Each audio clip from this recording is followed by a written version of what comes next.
할렐루야. 할렐루야는 하나님을 찬양합시다 라는 그러한 내용입니다.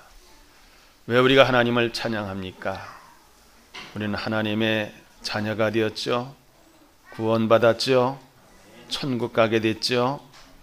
그래서 초대교회 성도들은 할렐루야 하면서 부활하신 예수님을 찬양하며 감사의 표현을 늘 했습니다. 기독교인들이 많이 사용하는 단어가 감사죠. 감사. 또 하나님 말씀을 들을 때는 아멘으로 받습니다. 우리 교회는 전통적으로 만나면 할렐루야, 또 헤어질 때는 뭐 하자 알아요? 승리합시다 그럽니다. 우리 생활 속에서 날마다 꿈만 같은 일을 창조해내고 또 많은 사람들에게 옳은 대로 인도하고, 그리고 우리의 삶 속에서 만족하고 감사하는 마음이 항상 있게 되면은 여러분 삶 속에서 날마다 꿈만 같은 일이 일어날 줄을 믿습니다. 11월은 추수 감사의 달을 정했습니다. 하나님께서 지난 1년을 우리에게 돌이켜보고 하나님께 감사할 일이 무엇인가, 또 이웃에게 감사할 것이 무엇인가, 그것을 생각하면서 특별히 감사의 표현을 할 수 있는, 또 그것이 여러분 인생의 지속이 돼서 하나님의 뜻을 이루는 좋은 기회가 되시길 바랍니다. 추수감사절의 역사를 살펴보면 첫째는 이스라엘의 민족사 속에서 찾아볼 수 있습니다. 우리가 성경을 처음 보면은 창세기에 가인과 아벨이 하나님 앞에 감사의 제사를 드렸다는 내용이 나옵니다.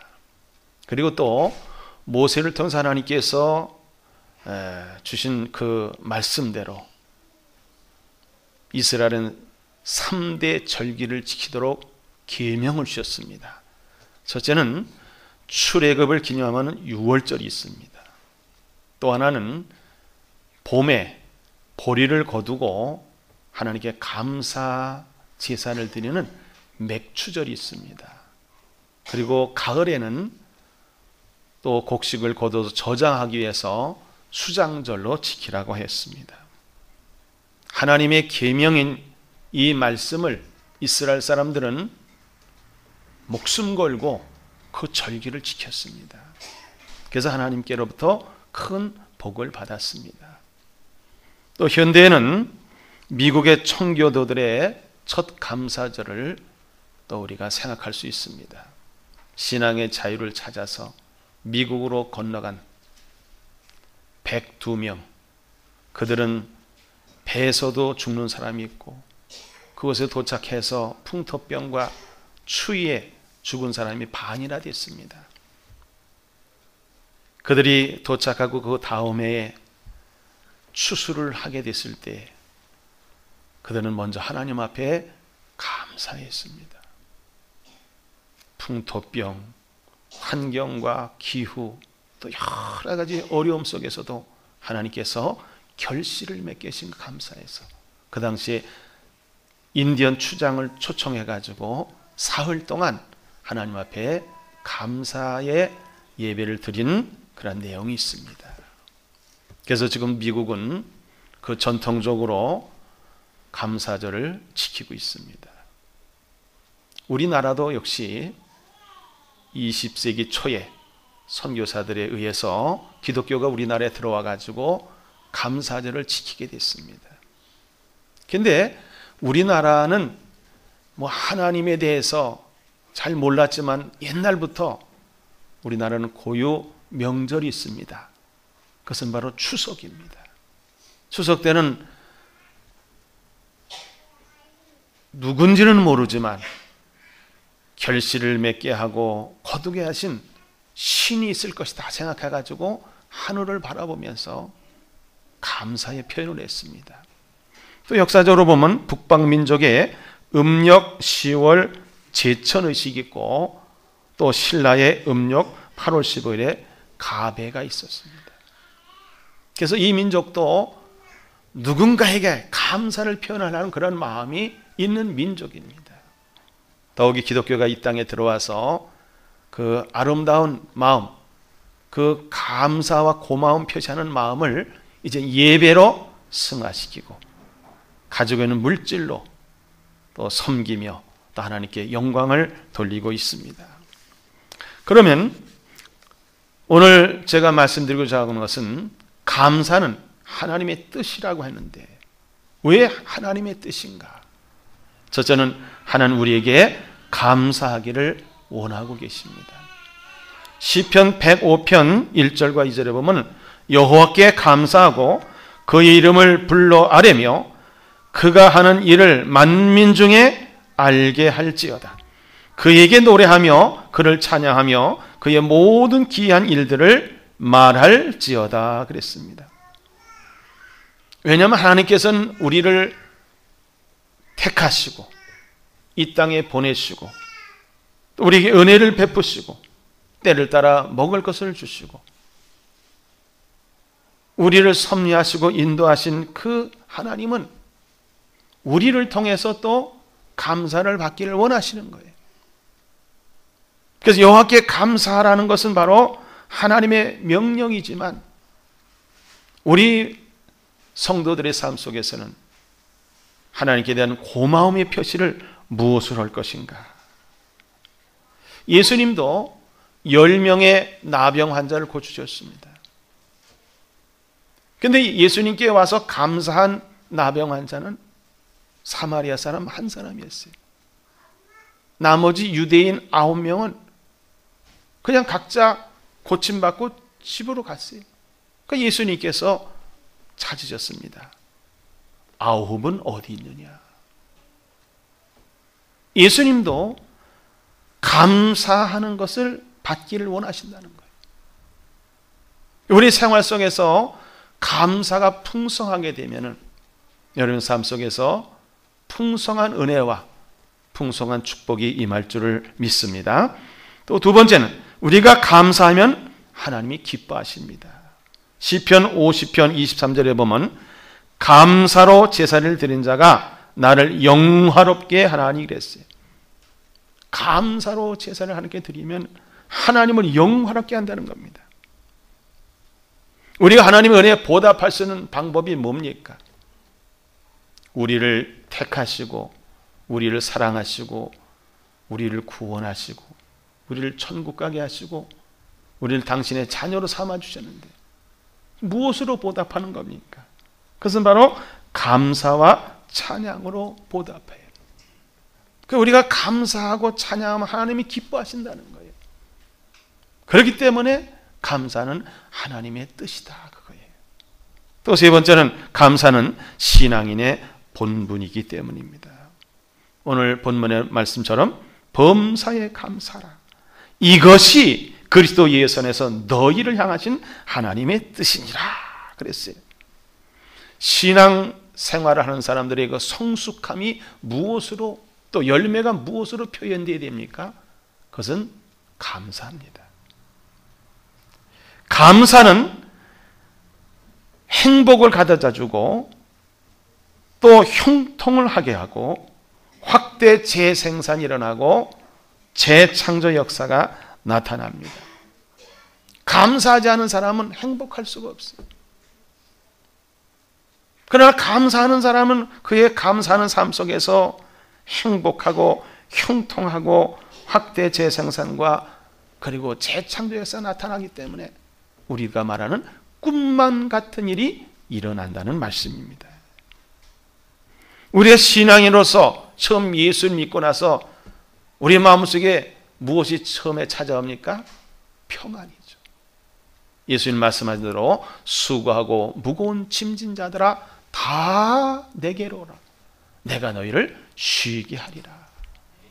죄의 무거운 짐 이것을 우리가 해결받을 수 없는데 예수님께 나오니까 예수님이 십자가상에서 흘리신 보혈로 우리를 깨끗하게 씻어주신 거예요. 죄에 대한 죄의식과 두려움 속에 살았는데 주님이 다 용서해 주시니까 내 마음에 평안이 나오고 평안하게 되면 우리 입에서 또 뭐가 나오냐? 감사가 저절로 나오게 되어 있습니다.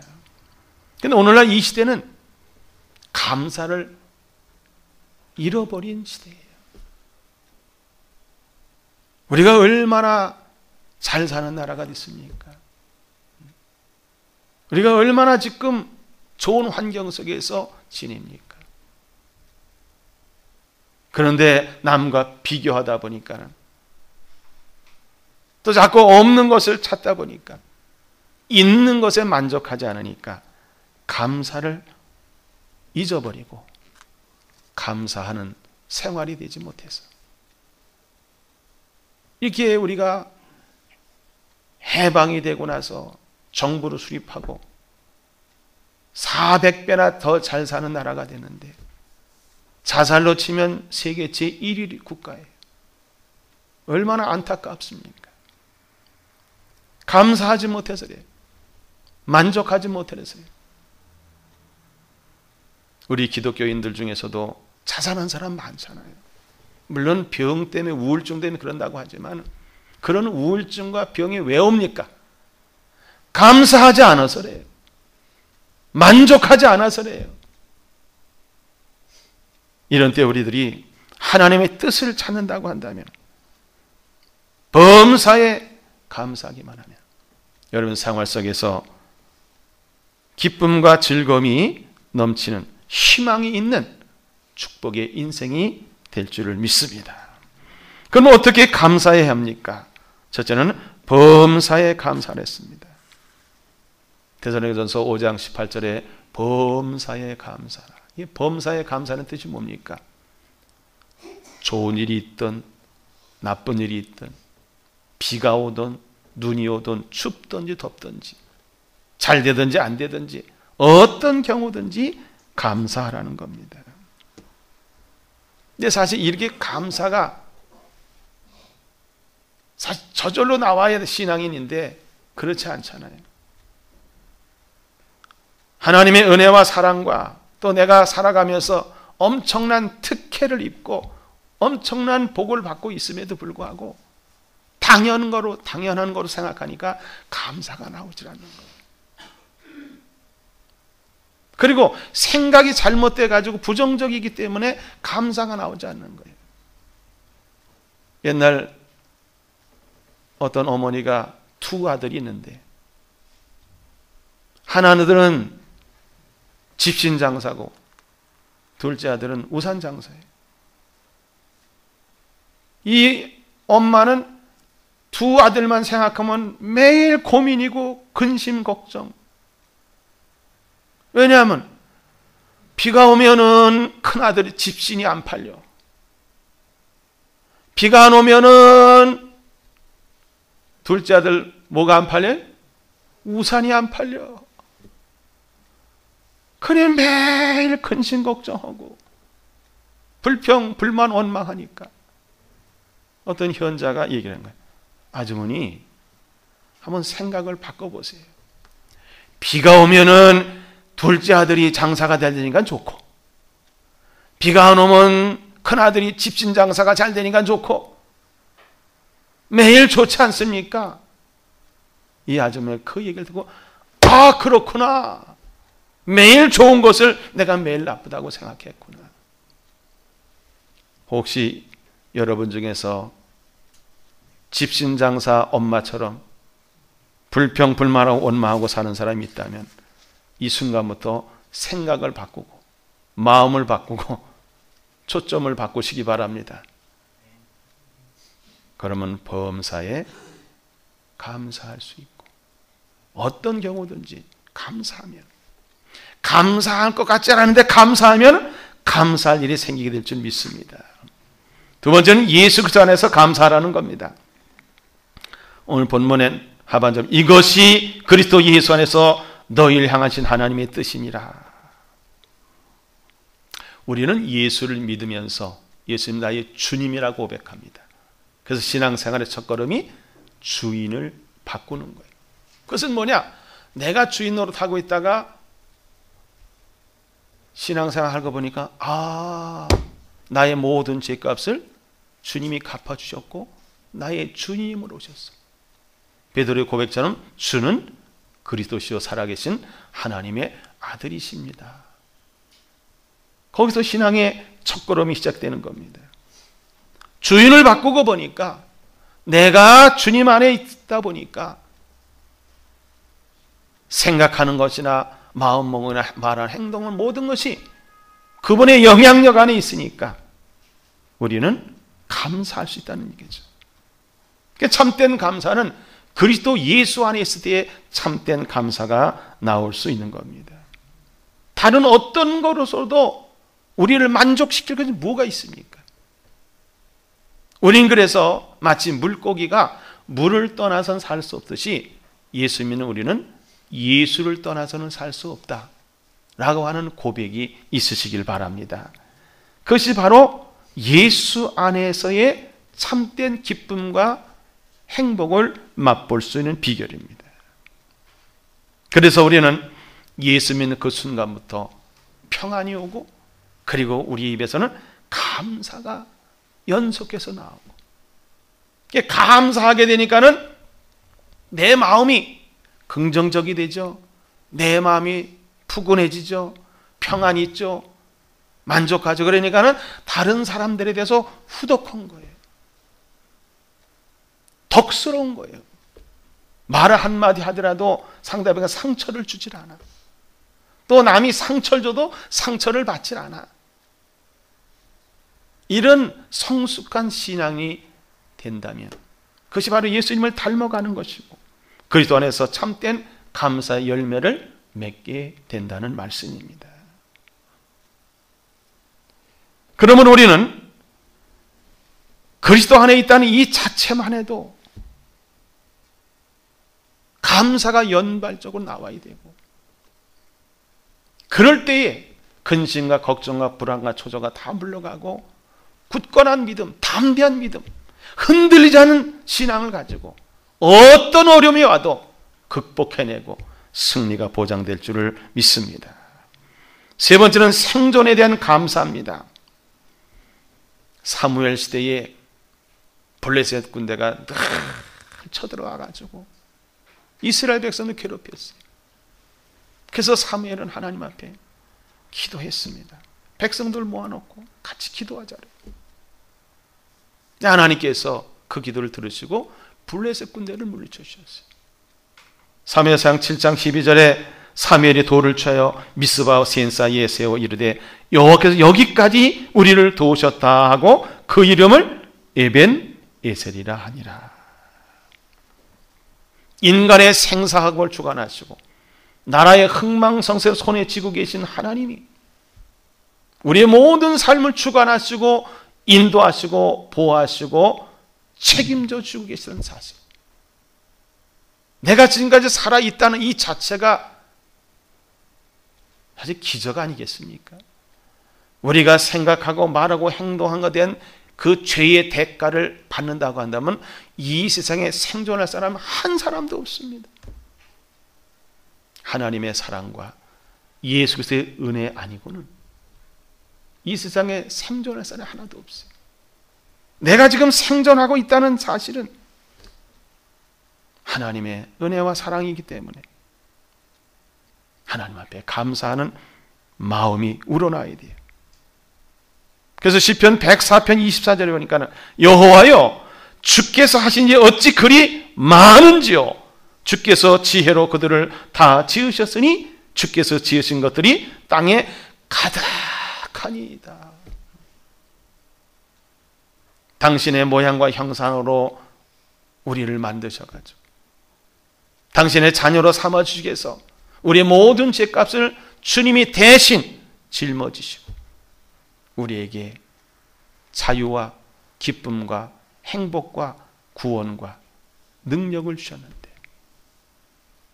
그래서 날마다 살아가고 있는데 이 생존에 대한 감사하는 마음이 우리 속에서 나와야 됩니다. 네 번째는 신앙에 대한 감사입니다. 로마서 5장 8절에 바울은 이렇게 고백합니다. 우리가 아직 죄인 되었을 때에 그리스도께서 우리를 위하여 죽으심으로 하나님께서 우리에 대한 자기의 사랑을 확증하셨느니라. 하나님의 사랑이 예수의 십자가에서 확증이 됐다는 거예요. 사도 요한은 요한일서 1장 9절에 만일 우리가 우리 죄를 자백하면 그는 미쁘시고 의로우사 우리 죄를 사하시며 우리를 모든 불의에서 깨끗하게 하실 것이요. 그랬어요. 우리 예배 때마다 먼저 참회의 기도를 합니다. 한 주간 동안 우리가 살아가면서 지은 모든 죄값을 주님이 다 담당하셨기 때문에 우리는 하나님 앞에 나와서 잘못했습니다. 용서해 주세요. 신령과 진정으로 예배할 수 있게 해주시고 예배 중에 주님을 만나게 해주세요. 그런 기도를 할 때마다 하나님께서는 당신의 독생자의 그 보혈을 생각하고 우리를 용서해 주시는 겁니다. 그러니까 감사해요. 죄사함 받은 게 감사하죠. 여러분, 죄값을 치르는 게 얼마나 힘든 겁니까? 징역살이도 하고 아니면 또 사형이 집행되지 않습니까? 감옥도 가지도 않고 벌금도 내지도 않고 하나님께서 거저 우리의 죄를 용서해 주셨는데 당연히 감사해야 되겠죠? 또 예수님께서는 요한복음 3장 16절 이렇게 말씀하십니다. 하나님이 세상을 이처럼 사랑하사 독생자를 주셨으니 이는 그를 믿는 자마다 멸망하지 않고 영생을 얻게 하려 하심이라. 영생을 얻게 하기 위해서, 우리를 구원하기 위해서 하나님이 세상을 이처럼 사랑하셨다는 거예요. 그리고 당신의 독생자를 보내셨다. 그러니 그 생각하면 우리는 신앙에 대한 감사의 표현을 하나님께 영광을 둬야 되겠죠. 그뿐만 아니라 요한계시록 21장 1절에 보면 천국까지 보장해 주셨어요. 또 내가 새하늘과 새 땅을 보니 처음 하늘과 처음 땅이 없어졌고 바다도 다시 있지 않더라. 새하늘과 새 땅, 천국을 예비해 놓으시고 우리 그 길로 인도하시는 거예요. 사도행전 4장 12절에 보면 전에 어떤 이름이라도 구원을 받을 만한 이름을 우리에게 주신 게 없다. 예수 아니고는 안 된다.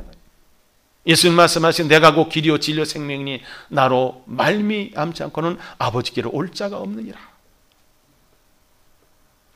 이렇게 하나님은 우리를 사랑하시고 우리를 구원하시고 우리를 축복하시고 우리를 인도하고 계시는데 우리의 신앙의 표현은 감사로 표현이 되어야 되겠습니다. 다섯 번째는 추수 및 양식 공급에 대한 감사합니다. 예수님께서는 마태복음 6장에서 너희들이 무엇을 먹을까? 무엇을 마실까? 무엇을 입을까? 염려하라 그랬습니까? 염려하지 말라 그랬습니다. 이런 것은 다 이방인들이 구하는 것이라 했어요. 너희 하늘 아버지께서 이 모든 것이 너희에게 있어야 할 줄을 아시니라. 그러니 너는 먼저 그의 나라와 그의 의를 구하라. 그리하면 이 모든 것을 너희에게 더하시리라. 그러므로 내일 일을 위하여 염려하지 말라. 내일 일은 내일이 염려할 것이요 한날의 괴로움은 그날로 족하리라. 우리에게 필요한 모든 것을 다 준비해 놓으시고 우리를 길러주시고 인도하시고 복 주시겠다는 말씀이에요. 그래서 공중에 나는 새를 봐라. 심지도 않고 거두지도 않냐. 창고에 모아놓지도 않는다. 들에 핀 백합화를 봐라. 길쌈도매 아니야. 근데 솔로몬의 영광 더 아름답지 않느냐. 이것들보다도 너희는 더 귀하지 아니하냐. 이런 말씀하십니다. 또 예수님 말씀하시기를 아무리 악한 아버지를 할지라도 자식에게 좋은 것을 줄 줄 알거든. 하물며 하늘에 계신 너희 아버지께서는 사랑하는 너희들에게 가장 제일 좋은 것을 주시지 않겠느냐 그랬어요. 예수 믿으면서 먹을 것, 마실 것, 입을 것 염려하는 사람은 예수 믿는 게 아니에요. 불신앙입니다.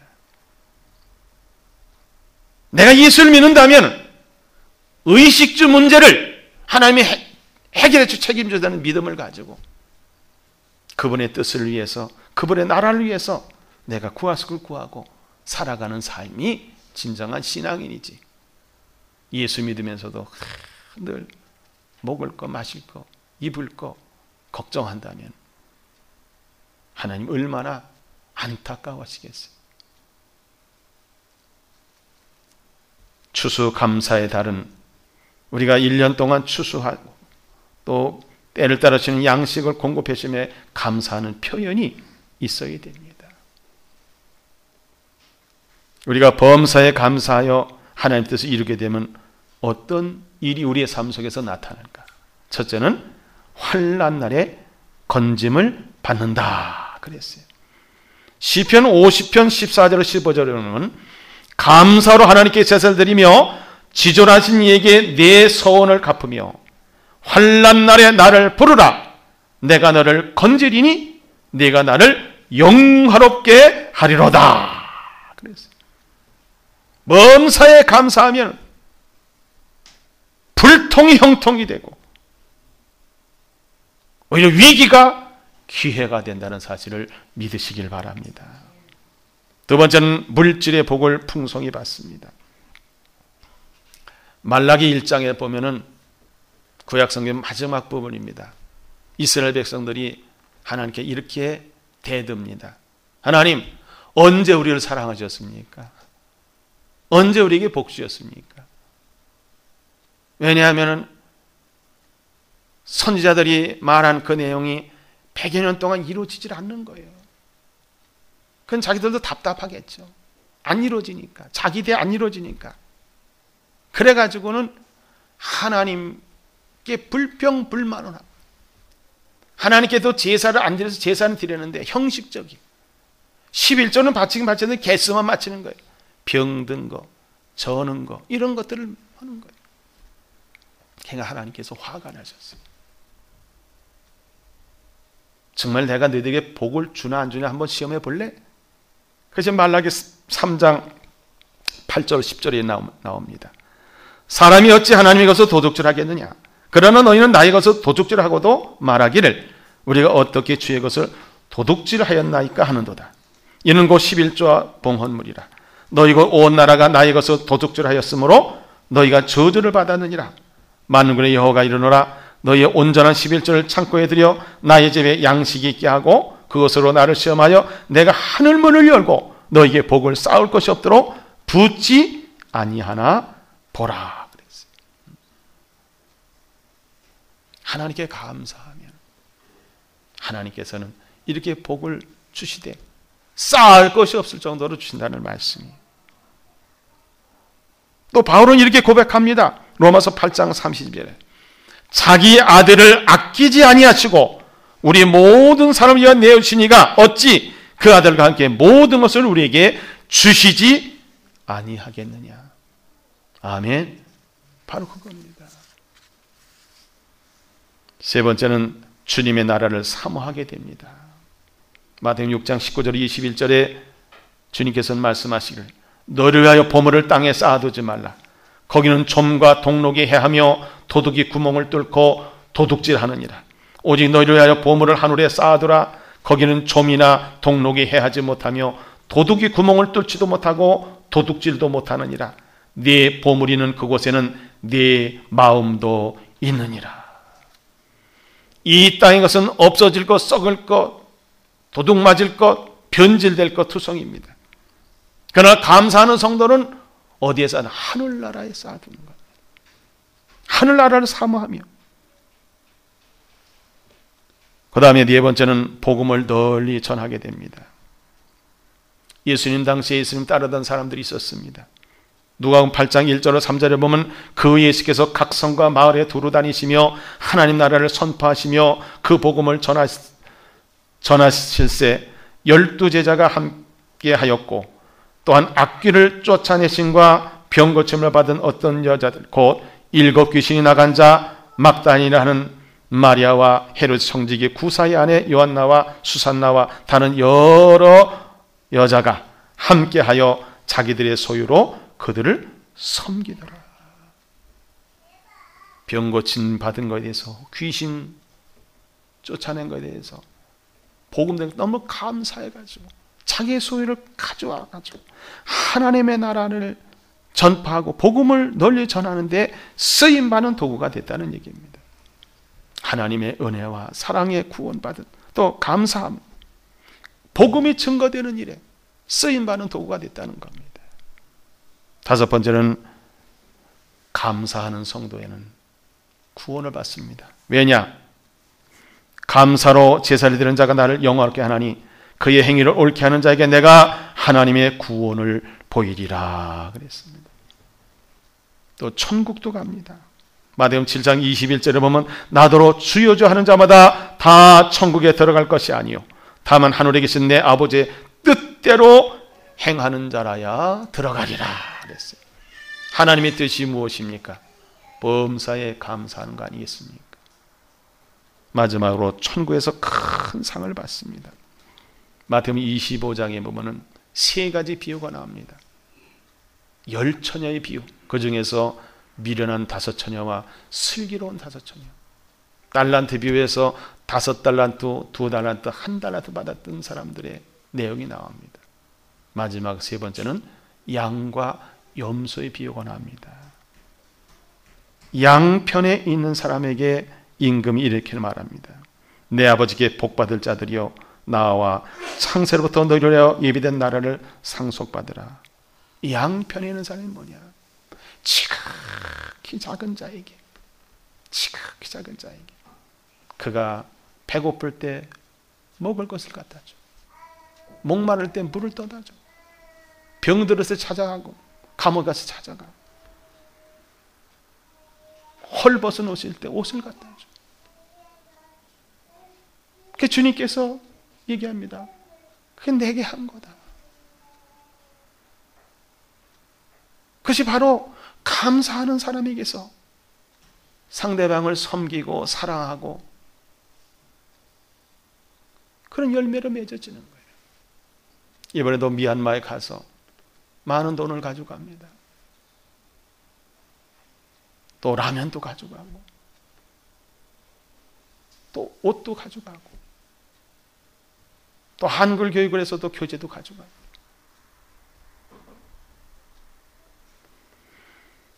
이런 모든 것은 하늘나라에서 상 받을 거리입니다. 이런 일에 동참하게 되면 하나님께서 여러분의 모든 삶 속에서 굶지 않고 목마르지 않고 헐벗지 않도록 복 주시지만 그보다 더 중요한 것은 뭐냐? 천국에서 아름다운 상급을 받을 수 있다는 말씀입니다. 사랑하는 성도 여러분, 11월은 추수감사의 달이에요. 1년을 돌이켜보면서 얼마만큼 내가 하나님께 감사했는가? 범사에 감사라. 이것이 그리스도 예수 안에 너희랑 하신 하나님의 뜻이라고 했는데 하나님의 뜻을 이루어가고 있는가? 아니면 불평, 불만, 원망으로 가득한 인생을 살아가는가? 오늘 결단하시기 바랍니다. 범사에 감사하셔서 하나님의 뜻을 이루어서 하나님의 놀라운 은혜와 평강과 축복 가운데 신앙의 명문감을 이루고 천국에 넉넉히 가서 큰 상급을 받고 영생 복락을 누릴 수 있는 귀한 기회가 되시기를 주님의 이름으로 축복합니다. 기도하겠습니다. 하나님 감사합니다. 사랑하는 성도들, 추수감사의 달을 맞이해서 범사에 감사해서 하나님 뜻을 이루어 큰 복을 받게 하여 주옵소서. 감사드리며 예수님의 이름으로 기도하옵나이다. 아멘.